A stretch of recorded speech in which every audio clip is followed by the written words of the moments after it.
Olá, tudo bem? Feliz por estar com você. Mais uma semana. Eu tenho certeza que foi semana de vitória. A sua vida é marcada com as marcas do amor e da graça do Senhor. Então, tudo que te aconteceu, entenda, tem a ver com as vitórias que Deus tem para a sua vida. Em nome de Jesus. Eu sou a Ana Ribeiro, dando continuidade à série Conheça a Sua Bíblia. E hoje vamos falar sobre a segunda carta a Timóteo. Paulo escreveu 2 cartas para um rapaz chamado Timóteo, que era líder de uma igreja em Éfeso. E hoje o Senhor vai falar um pouco mais sobre os ensinamentos que Paulo deixou para aquele líder e que também são ensinamentos para você. Vamos orar. Espírito Santo de Deus, eu te peço, invada a mente e o coração desse meu irmão, dessa minha irmã, desse meu amigo, dessa minha amiga. Fala com ele em profundidade, Pai. Revela-te a ele, que teu Espírito Santo esteja com ele. Em nome do Senhor Jesus Cristo. Traz a palavra revelada, a palavra profética, a palavra que cura, a palavra que salva, a palavra que liberta, Senhor. Te louvamos, Pai, pelos milagres que o Senhor está fazendo na vida dele. E pedimos, continua, Senhor, continua falando com ele, as angústias que ele está, as dúvidas, as dores, as enfermidades, entrego no teu altar agora e peço a solução. Cura, Senhor, liberta, salva. Reine a paz do Senhor dentro dessa casa, Pai. Em nome de Jesus. Amém, Senhor. Amém. A carta escrita, a segunda carta, escrita para Timóteo, foi entre 65 ou 67 depois de Cristo, enquanto Paulo estava em Roma. E os versículos-chave é 1:8, portanto não se envergonhe de testemunhar, nem de testemunhar do Senhor, nem de mim, que sou prisioneiro dele, mas suporte comigo os sofrimentos pelo Evangelho, segundo o poder de Deus.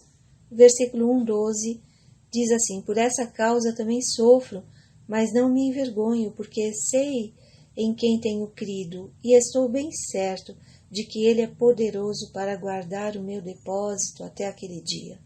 Versículo 2:15 está escrito: procure apresentar-te a Deus aprovado como obreiro que não tem do que se envergonhar, que maneja corretamente a palavra da verdade.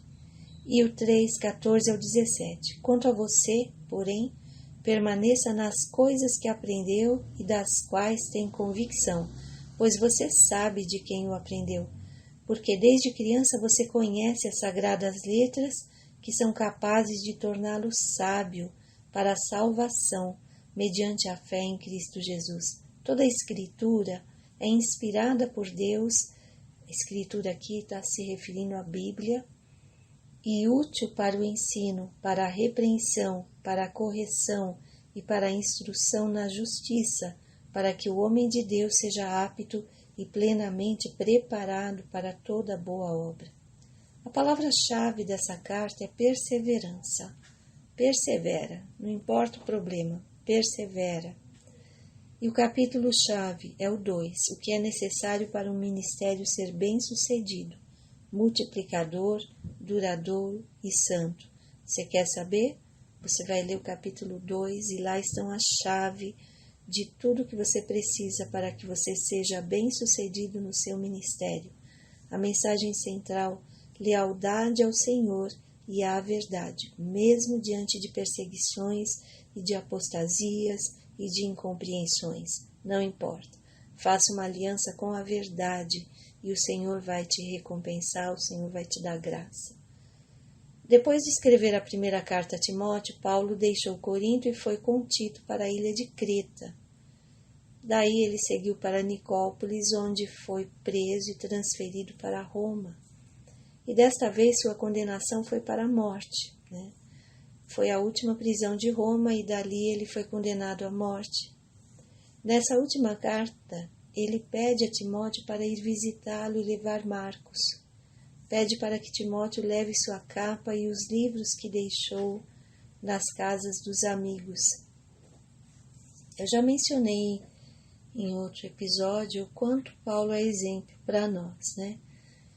Nesses relatos que ele está escrevendo e fala, traga minha capa, traga meus livros, ele está numa situação deplorável dentro de uma prisão, sabendo que os dias dele estavam contados. Ele sabia que ele ia ser executado.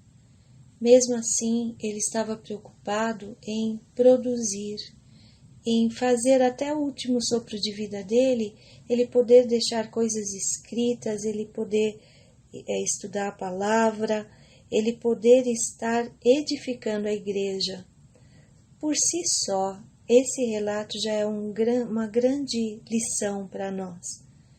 Paulo, ele não estava olhando para o sofrimento que ele estava vivendo naquele momento, ele estava olhando para a igreja e para o legado que ele poderia deixar. Ele podia ir, mas a palavra de Deus, que é eterna, ele queria deixar imprimindo essas palavras no coração e na mente das pessoas, né?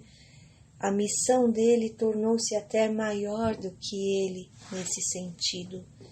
E é um grande exemplo para nós. Às vezes, olhamos tanto para o nosso próprio umbigo, preocupamos tanto com as nossas coisas, às vezes também temos um ministério, somos líderes ou estamos trabalhando, mas quando aparece um problema pessoal, alguma coisa que dificulta a nossa vida, a tendência é largar tudo.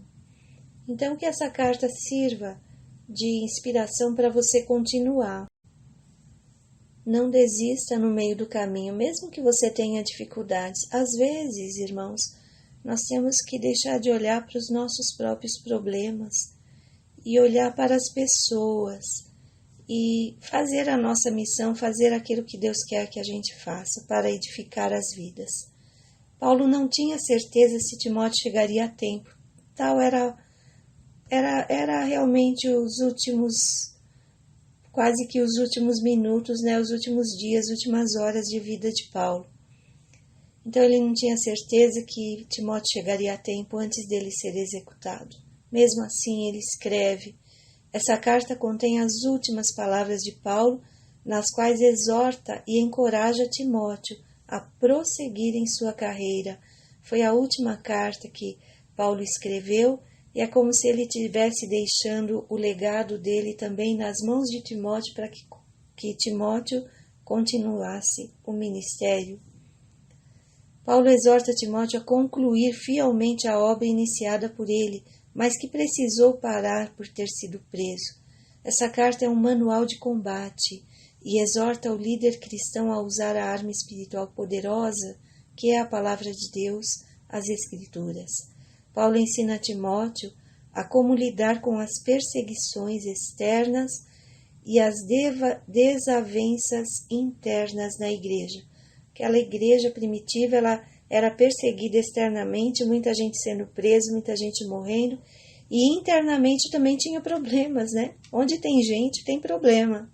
Onde tem gente, tem desavença. Um pensa de um jeito, o outro pensa do outro, né? Mas Paulo animou Timóteo e falou, olha, fica firme, apesar de tudo isso. Como um pai espiritual, Paulo orienta Timóteo a ter ousadia para proclamar o Evangelho. O caráter de Deus, ele é misericordioso, ele é bom e ele é protetor e provedor. Jesus, em 2 Timóteo, é o nosso Senhor e Salvador. Ele ressuscitou e nos deu vida eterna e ele breve voltará. Eu deixo essa palavra para você refletir. É muito fácil esquecer-se dos valores verdadeiros quando entramos em crise. Muito fácil. Muito fácil você jogar tudo para o alto, você ficar magoado porque as coisas não saíram do modo como você queria. É fácil você desanimar e perder a fé. Mas é preciso manter a essência da vida cristã para enfrentarmos os momentos difíceis da vida. A essência da vida cristã é fé, é amor, é crer que Deus está no controle, é crer que Jesus Cristo é o meu Salvador e Ele está vendo tudo o que está acontecendo e Ele vai reverter tudo isso para o meu próprio bem. A vida ministerial é uma vida de lutas, mas com vitórias garantidas. É apenas um breve e momentâneo conflito ou tristeza ou angústia, mas a vitória é garantida. Vale a pena sofrer por Cristo, que nunca deixará o fiel desamparado. Jamais o Senhor deixará você desamparado. Qual é a angústia que você está vivendo hoje? O Senhor está segurando a sua mão. Ele não desampara você. O ministro do Evangelho deve ter disciplina e deve servir com devoção a Deus. A fé em Cristo deve ser demonstrada em qualquer circunstância, mesmo diante do sofrimento intenso. Não importa o tamanho do sofrimento. Erga seus olhos para os céus e diz: Senhor, o Senhor é a minha esperança. A solução para esse problema que vivo vem do Senhor. O Senhor é a minha opção de vida. É o Senhor o meu Deus. E não importa o que aconteça, eu vou continuar crendo no Senhor, no seu amor e na sua bondade. Não viva pelo que você vê, mas viva pela fé. Viva pelo que você não vê. Viva com a certeza das coisas que você está esperando em Cristo, porque com certeza o Senhor vai te dar a vitória. Uma palavra de cura interior está em 2 Timóteo 1,9, que nos salvou e nos chamou com uma santa vocação, não em virtude das nossas obras, mas por causa da sua própria determinação e graça. Esta graça nos foi dada em Cristo Jesus desde os tempos eternos. Desde os tempos eternos, o Senhor amou você e te deu essa graça de viver com Ele. Ele escolheu você, Ele quis você. Você não nasceu por acaso, você é fruto do amor do Pai, desde os tempos eternos. Antes do seu pai e sua mãe se conhecerem e gerarem você, o Senhor já amava você. Desde os tempos eternos, Ele sempre o amou e Ele sempre esteve com você. Sua vida é valiosa. Não despreze a sua vida. Não se auto-menospreze. Não se considere-se como uma vida insignificante. Há um propósito de vida para você. Ele escolheu você para ser amigo dele. Então peça ao Senhor: Senhor, eu quero ser amigo do Senhor. Eu te peço que o Senhor me ensine a ser teu amigo. Eu quero me interessar pelas tuas coisas, eu quero conversar com o Senhor. Eu quero ser um amigo agradável, não aquele amigo também que é só para pedir coisa, aquele amigo que só reclama. Eu não quero isso, Senhor. Eu quero ser um amigo com o qual o Senhor tenha prazer em estar, com o qual o Senhor possa contar sobre os seus projetos, suas ideias, e o Senhor conte comigo. Eu quero caminhar com o Senhor. Em nome de Jesus, que seja essa a sua oração.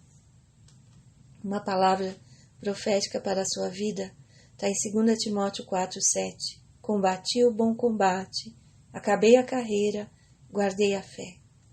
Viva a sua vida de tal maneira que quando chegar o momento da sua partida, você possa dizer como Paulo: combati o bom combate. O que Deus pôs na minha mão, eu fiz. É isto. Viva uma vida com muito propósito firmado em Deus, com objetivos claros, com objetivos nobres, e combata o bom combate. É uma luta? Combata. O Senhor já te deu as armas, já te deu as capacitações, e Ele te dá força, e o Senhor está renovando seus ânimos hoje, em nome de Jesus. Combata o bom combate. O Espírito Santo está capacitando você e o fortalecendo, porque a sua carreira ainda não acabou. Você seguirá em frente e você seguirá firme. Você vai colher muitos frutos de tudo que você tem plantado. Então faça uma boa plantação. Plante coisas boas. Plante coisas agradáveis, né? Em nome de Jesus, plante coisas que deem saúde. Ninguém planta erva daninha. Erva daninha não vai te dar saúde. Então plante frutas, plante alimento, plante coisas boas, coisas saudáveis, né? Se você é agricultor, essa palavra é literal, mas se você não é agricultor, é uma figura de linguagem. Plante bons relacionamentos. Use palavras que edificam. As palavras são como sementes no mundo espiritual. E conforme o que você fala, você vai colher. Então, busque plantar coisas boas para você colher coisas boas. Em nome do Senhor Jesus Cristo. Deus te abençoe, que o Espírito Santo continue falando com você profundamente esta semana. O Senhor abra os seus olhos e ouvidos espirituais. Se você não tem certeza do que você deve fazer, se você não tem clareza nos seus projetos de vida, que o Senhor comece a clarear os seus olhos. Que o Senhor conecte você com as pessoas certas. Que você esteja no lugar certo, no momento certo. Que você seja como uma árvore frutífera e dê muitos frutos. Em nome do Senhor Jesus Cristo. Até a próxima semana. Com Jesus sempre, um beijo no coração.